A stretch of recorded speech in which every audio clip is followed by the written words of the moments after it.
Season 2 के पहले part में हमने देखा था अंकल फेस्टर ने वेंसडे को विलो हिल घुसने में मदद की, जहां उसने पता लगाया कि जिस लोइस की वह तलाश कर रही थी वह कोई इंसान नहीं बल्कि लॉन्ग टर्म आउटकेस इंटीग्रेशन स्टडी का एक्रोनिम था। वेंसडे मेंटल असाइलम्स में घुस जाती है और सारी सिक्योरिटी की ऐसी की तैसी कर देती है। उस मेंटल असाइलम का ओनर वहां एक सीक्रेट बेसमेंट बनाकर आउटकास्ट की मौत को नकली दिखाकर उनकी शक्तियों का गलत इस्तेमाल कर रहा था। उसी ताकत की मदद से वह खुद को एक आउटकास्ट में बदलकर अपनी बेटी को एलियन बना देना चाहता था। लेकिन जैसे ही वह खुद को आउटकास्ट में बदल रहा था, सब गड़बड़ हो गया। उसकी बेटी ने हालात को संभालने की कोशिश की, लेकिन सब खराब हो जाता है। ये सब की मास्टरमाइंड डॉक्टर फेयरबर्न की असिस्टेंट जूडी थी। उसका मकसद अपने पिता का काम कंटिन्यू करना था। जैसे ही चीजें खराब होने लगीं, फेस्टर ने अपनी शक्ति का इस्तेमाल करके एक ब्लैकआउट कर दिया। उसी मेंटल असाइलम में टाइलर भी था। इस उथल पुथल टाइलर ने फुल हाइड रूप में बदल गया और उसने मैरिलन को मार दिया। उसने वेंसडे पर हमला किया और उसे मारने की कोशिश में खिड़की से बाहर गिरा दिया। उसी वक्त ईडन ने पुलिस को कॉल कर दिया। टाइलर जंगल की ओर भाग जाता है और वेंसडे को मरने के लिए छोड़ देता है। अब सवाल यह है कि टाइलर वेंसडे को मारने के लिए किस हद तक जाएगा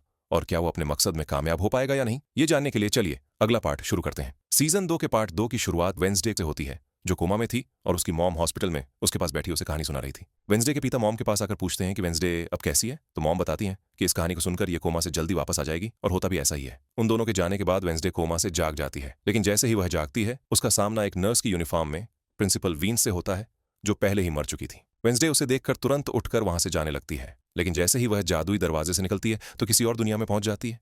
वहां भी उसके सामने ये प्रिंसिपल आ जाती है। उसे देखकर वेंसडे पूछती है, क्या मैं नर्क में हूं? लेकिन प्रिंसिपल बताती है, मैं तुमसे मिलने आई हूं। प्रिंसिपल उसे भाषण देने लगती है कि तुम अपने कर्मों की वजह से इस हाल में हो। इस पर वेंसडे उसे कहती है कि अपना भाषण बंद करो और मेरी शक्तियां वापस करो। तभी प्रिंसिपल उससे कहती है, जागो। और हमें पता चलता है कि यह सब वेंसडे के दिमाग में चल रहा था और प्रिंसिपल वियंस वेंसडे की नई स्पिरिट गाइड है। अगले सीन में हम उस मेंटल असाइलम की डायरेक्टर जूडी को प्रेस कॉन्फ्रेंस करते हुए देखते हैं, जो बताती हैं कि 2 हफ्ते पहले हमारी लाइट चली गई थी, जिससे कई सारे मरीज फरार हो गए और उस हादसे में कई जाने भी गई। मेंटल असाइलम से फरार होने वालों में टाइलर भी था, जिसके बारे में सबको बताया जाता है कि यह एक खतरनाक इंसान है। अगर कोई इसे देखे तो हमें तुरंत बताएं, क्योंकि उसे कई गन शॉट्स भी लगी हैं। तभी किसी ने डायरेक्टर जूडी को बताया कि वेंसडे को होश आ गया है। प्रेस कॉन्फ्रेंस के बाद जूडी ने एक आदमी को कॉल किया जो अभी अभी जंगल के बीचों बीच एक शव दफना कर आया था।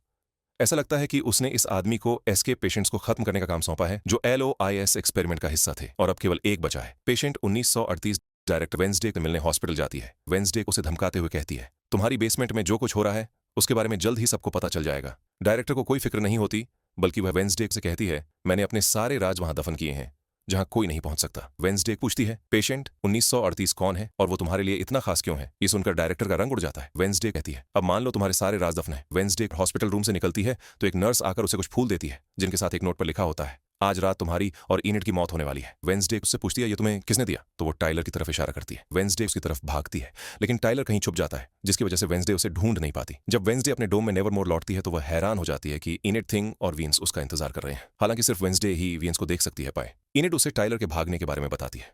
शायद वो मर गया, उसे काफी गोलियां लगी थीं। वेंसडे उसे बताती है, वो मरा नहीं है, जिंदा है, और अब वह हम दोनों को मारेगा, इसीलिए तुम अपना सामान पैक करके घर चली जाओ। वेंसडे उसे तसल्ली देती है, मैं सब ठीक कर दूंगी। जिस पर एनिट पूछती है, उसे तो तुमने ही भगाया था, अब सब कैसे ठीक करोगी? वेंसडे के पास इसका कोई जवाब नहीं होता। वो बस कहती है, मैं लास्ट टाइम भी उससे बच गई थी, इसलिए मुझे उसका कोई डर नहीं है। तभी वहां पहले से मौजूद प्रिंसिपल वियंस की आत्मा वेंसडे से कहती है, इनिट को बता दो कि वह मरने वाली है। जिस पर वेंसडे उसे अपनी बकवास बंद रखने के लिए कहती है। न तो वेंसडे अपनी दोस्त को समझा पाती है और न ही प्रिंसिपल को। इनिट उसे बातें सुनाकर चली जाती है और प्रिंसिपल काफी खुश होती है। वेंसडे स्कूल के ग्राउंड में जाती है, जहां वो अपने स्कूल के प्रिंसिपल डॉट को देखती है, जो हमेशा की तरह नॉन सीरियस लेक्चर दे रहे थे और स्टूडेंट्स को टी-शर्ट्स बांटते हुए स्कूल के आउटकास्ट डे ऑफ रिमेम्बरेंस की फेस्टिविटीज के लिए एक्साइट कर रहे थे। ये देखकर प्रिंसिपल विंस की आत्मा शॉक में चली जाती है कि इसने स्कूल को सर्कस क्यों बना दिया। वेंसडे को देखकर प्रिंसिपल डॉट उससे उसकी तबीयत पूछते हैं, जिस पर वेंसडे उनसे पूछती है, हमारी पुरानी प्रिंसिपल विंस के एजाज में आप क्या करने वाले हैं? प्रिंसिपल डॉट बुरा सा मुंह बनाते हुए कहता है, मैंने बहुत मुश्किल से सब उनके दिमाग और दिल से निकाला है, क्या अभी भी मैं उनके लिए कुछ करूंगा? वेंसडे कोशिश करती है कि वह इवेंट्स कैंसिल कर दें, क्योंकि टाइलर अभी भी शहर में घूम रहा है, लेकिन प्रिंसिपल डॉट नहीं मानते। वो बताते हैं कि स्कूल के स्टूडेंट्स खुद को टाइलर से बचा सकते हैं। ये सुनकर वेंसडे दौड़ती हुई प्रोफेसर कैप्री के पास जाती है और हमें पता चलता है कि उसका एक्स बॉयफ्रेंड असल में एक हाइड था। प्रोफेसर कैप्री वेंसडे को आश्वस्त करती है कि उसे उसके असली स्वभाव का पता नहीं था, जब तक कि वह उसे मारने की कोशिश नहीं करता। अपने जेलस मास्टर के आदेश पर कि जो भी उससे प्यार करता था वह कभी नहीं बताती कि उसके एक्स का आखिर क्या हुआ। फिर वेंसडे अपनी मॉम से मिलती है, जो उसे टाइलर से दूर रहने की एडवाइस देती है, क्योंकि वह जानती थी कि वेंसडे उससे बदला जरूर लेगी। प्रोफेसर कैप्री के साथ हुई बातचीत वेंसडे को यह आइडिया देती है कि वह टाइलर की नई मास्टर बनने की कोशिश करें। ये एक थ्योरी है जिसे वह परस्यू करने के लिए तैयार है। उधर इनिट थिंग से कहती है, मैं और वेंसडे अकेले टाइलर को नहीं हरा सकते। वो एजक्स, बियांका और कैंट को इनवाइट्स भेजती है, जिन्हें देखकर एग्नेस, जो शैडोज में छुप कर देख रही थी, सब कुछ नोटिस कर लेती है। उधर एग्नेस, जिसके बारे में हम जानते ही हैं कि वो वेंसडे की कितनी बड़ी फैन है, वो अपनी गायब होने की शक्ति की मदद से वेंसडे से मिलने जाती है और उससे पूछती है, तुम अब कैसी हो? मैं हर रोज तुमसे मिलने हॉस्पिटल जाती थी। वेंसडे उसे ज्यादा भाव नहीं देती, तो एग्नेस कहती है, मैं जानती हूँ इनिड नाइट शेड्स की मीटिंग बुला रही है। एग्नेस की वजह से वेंसडे को इनिड का प्लान पता चल जाता है। वेंसडे उस जगह जाती है जहां इनिड ने नाइट शेड्स को मीटिंग के लिए बुलाया था। वहां इनिड उससे कहती है, मैं टाइलर को मारकर रहूंगी। वेंसडे कहती है, टाइलर जो भी करेगा आज ही करेगा और मेरे पास उसे काबू करने का प्लान है। वेंसडे नाइट शेड्स को अपने प्लान में शामिल करती है और पूरा ग्रुप मिलकर टाइलर को बाहर लाने के लिए एक जाल सेट करती है। वेडनेसडे अपने प्लान पर अमल करते हुए टाइलर को केव में बंद करने की तैयारी कर रही थी।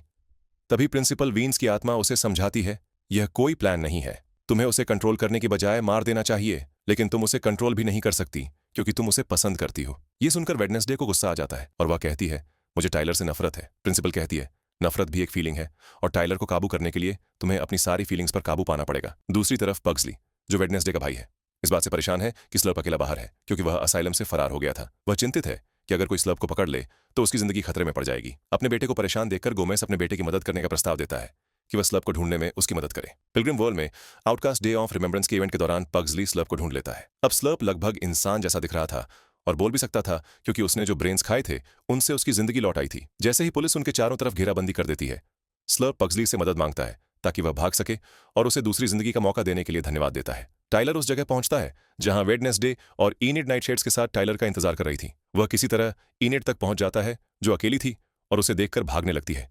एक जगह पहुंचकर इनिड रुक जाती है और टाइलर पर गन तान लेती है।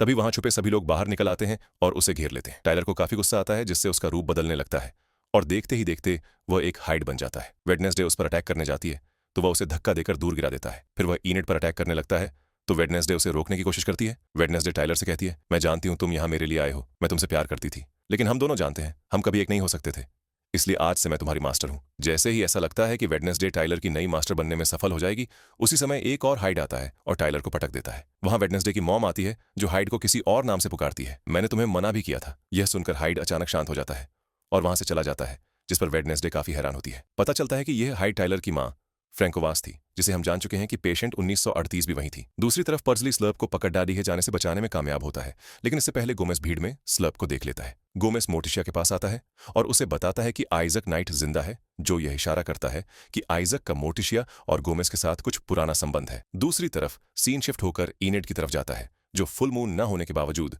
वेयरवुल्फ में बदलने लगती है। वेडनेसडे सबके सामने ब्लैकपिंक पर डांस कर रही होती है, लेकिन सबसे शॉकिंग चीज उसका कलरफुल आउटफिट और अचानक पर्सनैलिटी चेंज होता है। सीन फिर कट होता है 16 घंटे पहले के वक्त पर। हम वापस जाते हैं उस वक्त के तुरंत बाद जब हाइड ने नेवरमोर पर अटैक किया था। वेडनेसडे, मोर्टिशिया, गोमेस और इनिड शेरिफ से मिलते हैं। शेरिफ को सुनकर शॉक होता है कि फ्रैंकोवास जिंदा है और वो टाइलर की मॉम है। अब टाउन में दो हाइड्स घूम रहे हैं।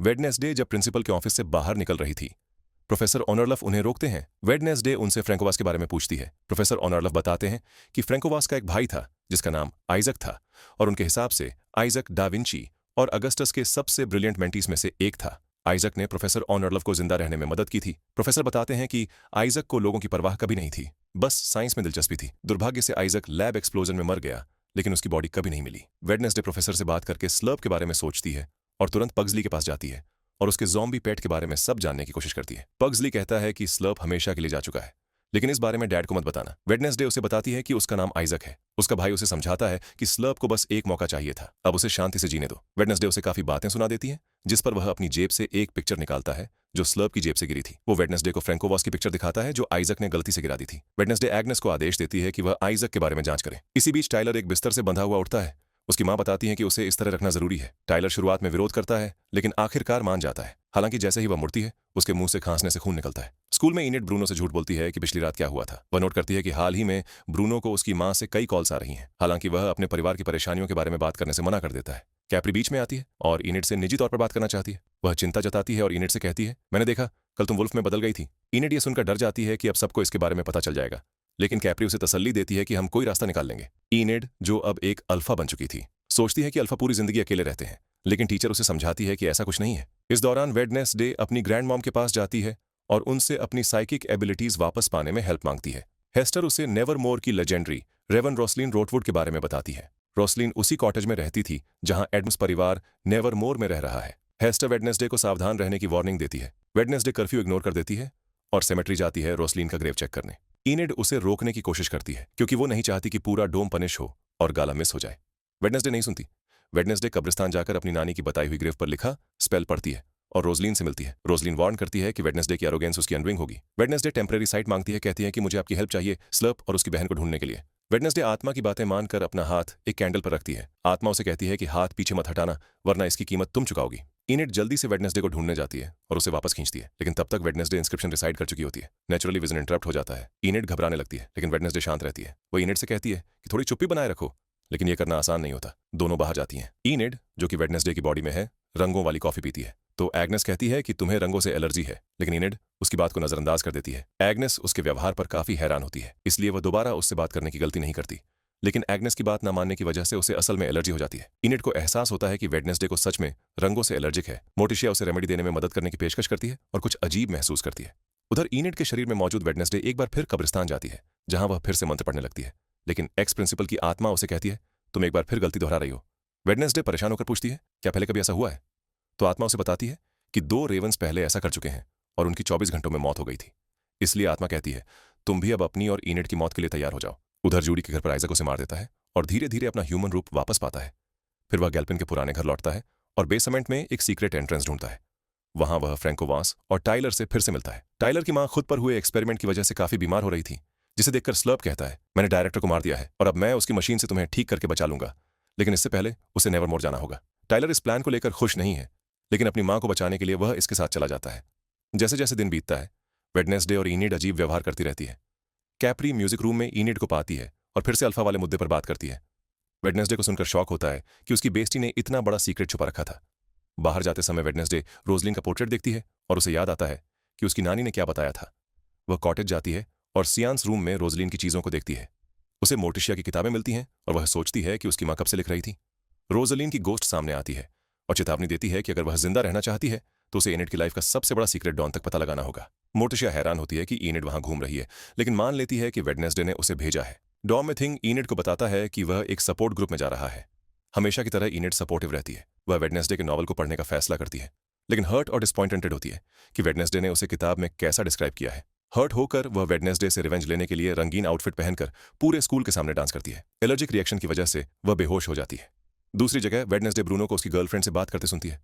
वह उसे छोड़ देती है। एग्नेस वेडनेसडे से मिलने आती है और नोटिस करती है कि वह अजीब बिहेव कर रही है। वह ब्रेकअप और वेडनेसडे की प्रीमोनिशन का जिक्र करती है। इनिड को शॉक होता है जब उसे पता चलता है कि वेडनेसडे ने उससे बहुत कुछ छुपा रखा था। वह एग्नेस पर गुस्सा हो जाती है और उसका दिल तोड़ देती है। इससे एग्नेस थिंग के साथ उसी सपोर्ट ग्रुप में शामिल हो जाती है। वह बताती है कि वह हर्ट है। नेवरमोर में कोई उसे नहीं देखता। वहीं थिंग अपने पास्ट को जानने की इच्छा साझा करता है। प्रोफ और लॉफ के एनकरेजिंग वर्ड्स ग्रुप को चीयर अप करते हैं। डिनर में इनिड को एडम्स के क्वेश्चनेबल डेलिकेसी खाने में मुश्किल होती है। खाना देखकर इनिड को वोमिट आती है। उसी वक्त एक्स प्रिंसिपल की आत्मा मॉम के सामने आकर उनको सब कुछ बता देती है। मोर्टिशिया और गोमेस बच्चों को झूठ बोलने के लिए पकड़ते हैं और पोर्टसली आइजक के बारे में सच बताता है। मोर्टिशिया चिंता करती है कि वेडनेसडे अपना दिमाग खो चुकी है। नेवरमोर में आइजक प्रोफ ओरलफ से मिलता है और उस पावर सोर्स को ले जाता है जो उसे अलाइव रख रही थी। वह प्रोफ ओरलफ का ब्रेन भी खा जाता है और एग्नेस इसे देखकर शॉक हो जाती है। आइजक उसे इनविजिबल फॉर्म में नहीं देख पाता। वह आइजैक का पीछा करती है और उसे टाइलर और फ्रैंकोवास से मिलते देखती है। वह सीक्रेटली कार के बूट में छिप जाती है और जूडी की बॉडी देखती है। वह इनिड को कॉल करके सब कुछ बताती है और अपनी लोकेशन भी शेयर करती है। वेडनेसडे और इनिड एग्नेस को बचाने के लिए भागती हैं। जब उन्हें पता चलता है कि आइजक विलो हिल वापस जा रहा है, दुर्भाग्य से टाइलर एग्नेस को सेंस कर लेता है और उसे पकड़ लेता है। ठीक उस समय जब फ्रैंकोवास को बचाने के एक्सपेरिमेंट की तैयारी हो रही थी, वेडनेसडे और इनिड एक्सपेरिमेंट को इंटरप्ट करती हैं ताकि एग्नेस को बचाया जा सके। अपनी फ्रेंड्स को बचाने के लिए वेडनेसडे इनिड की बॉडी में वुल्फ में बदल जाती है। वह टाइलर को लगभग मार डालती है, लेकिन फ्रैंकोवास उसे हाइड में बदलने से रोकती है। लड़कियां स्लैब एक्सप्लोड होने से ठीक पहले निकल जाती है। इसके बाद एग्नेस राहत महसूस करती है कि उसके फ्रेंड्स ने बॉडी स्वैप की है। वेडनेसडे और इनिड रोजलिन की ग्रेव पर वापस जाती है और एक दूसरे के सीक्रेट्स शेयर करती हैं। पता चलता है कि वेडनेसडे अपनी मां को डिसअपॉइंट करने से डरती है, जबकि इनिड अकेली होने से डरती है। वे एक दूसरे से सीखने वाले चीजें भी साझा करती हैं और आखिरकार वापस स्विच हो जाती हैं।